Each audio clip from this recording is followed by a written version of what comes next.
Okay, I got another idea for a page in the Build-A-Book series. And this one's several different little techniques put together, but they could be spread through the whole journal, any page, you know, lots of different possibilities. This is my second take because I made a big mistake and I wasn't going to leave it that way. So I'm redoing. Okay, so this is from my One of a Kind Artisans Inspiration Group that I'm a member of. And this is a journal cover. I've taken the pages out for now to show you what I'm wanting to do.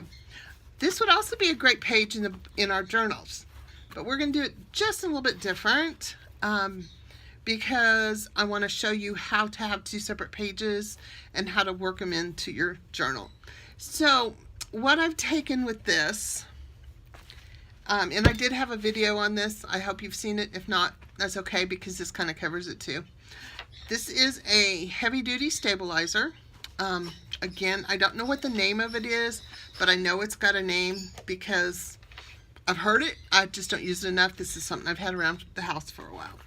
So what you do with it is you take it and you use a permanent ink and stamp some images on it. And as soon as you've got that all done, put it aside and let it dry. Take you a piece of fusible web like Wonder Under. This stuff is really, really old and I wasn't using it because I don't like the way it works. It's like too gummy, but it works great for this. So all you need to do is just take it and color on it with watercolor crayons, inks, whatever it is, whatever kind of medium you want that you can wash it around and get a really cool watercolor look. But you just color it up, and you know, you can also, you know, use your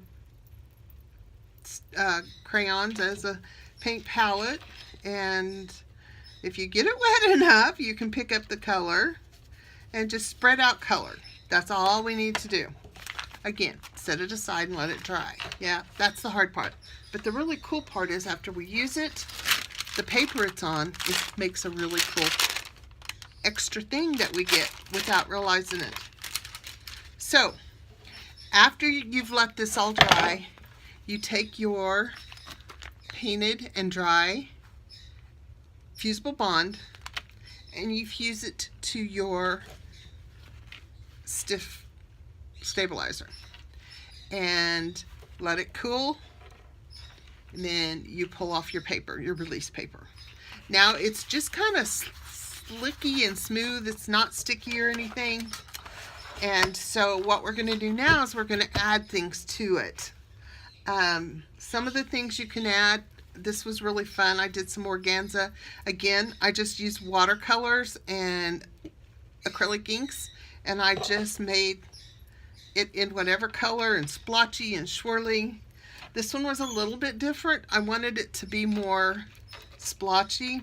So I took it, wadded it up, put it in this little cup, see, it's still purple, stuck it in there, misted it and sprayed it so the whole thing was wet. Took some purple ink and dribbled it on there and then just set something on it like that so it doesn't want to spring out of there. And then when it was dry, which I just left it overnight and it was dry this morning, it really didn't even take that long, it's pretty quick.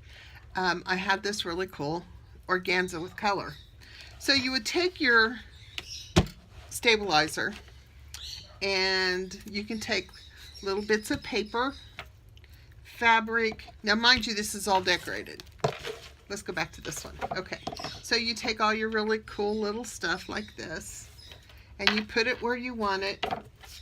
This is just empty paper, but just to give you an idea, yeah, that's kind of silly. So you just put this stuff where you like it, where you want it to be.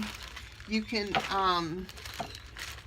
use snippets of thread, some yarn. I find it's fun to take some fabric.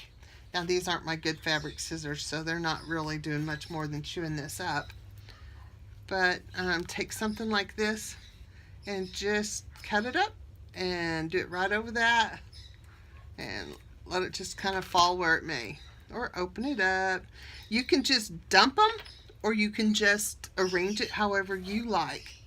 Now, this one is got some ribbon, some yarn, a few little snippets of fabric. It's got a big chunk of thread that I had from a project where I messed up. And then this side is got some chunked up sparkly organza, a little bit of the ribbon and thread, some fabric. So what you do next, and this was my boo-boo before because I told you to just press it with a pressing sheet over it or parchment paper. Absolutely not. You want to take your stabilizer that has the fusible on it and all your items, and put your, we're going to pretend this is tulle. Put your tulle over the top of it. Then you put your, we're going to pretend this is parchment paper. Put your parchment paper or release sheet or pressing cloth over that, and then just press it. I wouldn't use a cloth, pressing cloth, like a silicone one, something that's going to release. If you don't, you'll have it all over your iron. What I did earlier, and this was a big boo-boo, is I took this and pressed it with my parchment paper. The parchment paper stuck to it. When you do the tulle over it and then your paper, all the parts that aren't covered will adhere to the tulle. When you get that all done, we will do the sewing. Okay, so I have sewn around the edges and I've got some overlap. So I brought the good scissors, just trim it all down. And you can see a couple places, this is the one I messed up on and the paper stuck to it. But I was actually able to salvage it somewhat, so it's pretty cool. So I'm just going to trim this down. And so now I've got it all just haphazard. I haven't stitched anything through here. If you have places through where it has adhered, the tulle has adhered to the interfacing or fusible on there, you might not have to. But hey, it's fun to stitch. So I'll just do a few stitching lines on here and I'll be right back. So I have the whole thing stitched. I don't know if you can really see. I just did a couple of lines each direction just to kind of help contain it, because I mean, some of these items are not on the fusible, so of course they would eventually fall off, but just a few stitches. If it moves now, like these two cords right here aren't exactly fused, so if they happen to separate and move, they're going to stay in their little quadrant, so it's still going to look cool. So this is basically the page. How you want to go past this to decorate is totally up to you. If you want to take some trim and make a little band across to tuck something in, you can. If you want to just use this as it is, like a background, you could easily put a pocket or little words, whatever. To finish this, I am going to fuse fabric to this side. I'm going to fuse it because I want it snug so that other things could be added to it. Now, you could easily take something that you've already made as far as fabric goes,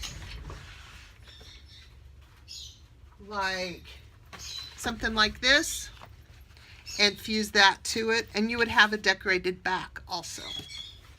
So there's a whole lot of different things you could do. For this page, I do plan on having the two of these as one page or one double page spread. Let's dump this stuff off real quick so it doesn't get lost. And so what I'm going to do for this is I'm going to take a piece of fabric and I'm going to make a hinge. Now on my journal cover, I hinge this with a really cool stitch. I don't know what it's called, but it goes across and then it has a line down it. That's the picture on the sewing machine. So anyway, it stitches the line down the middle, but zigzag and catches over on both sides. You can easily butt things up and zigzag them, but they're not as hinged as that.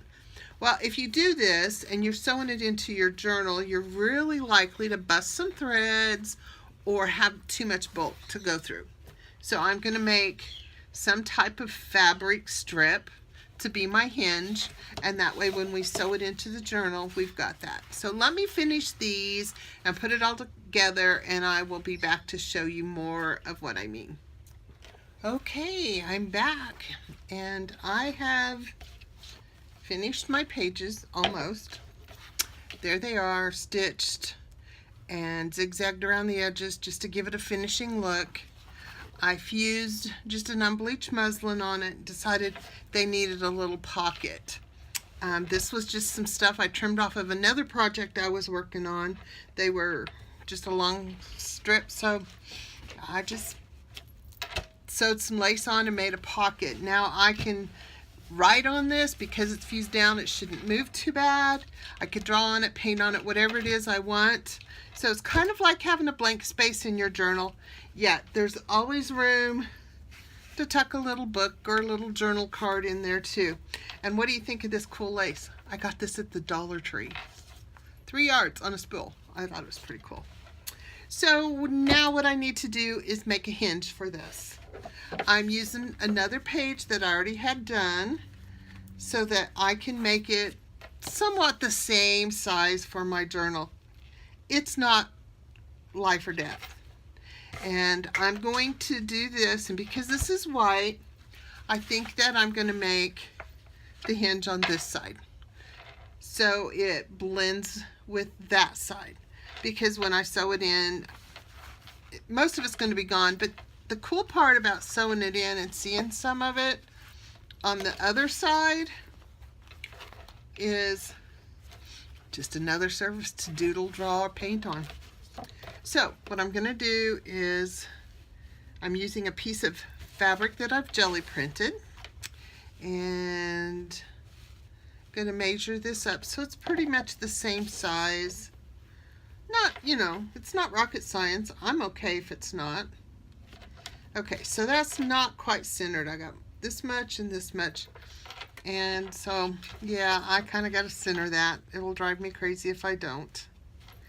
So, I'm going to do that and sew it down, and I'll be right back. Okay, so I've sewed this in.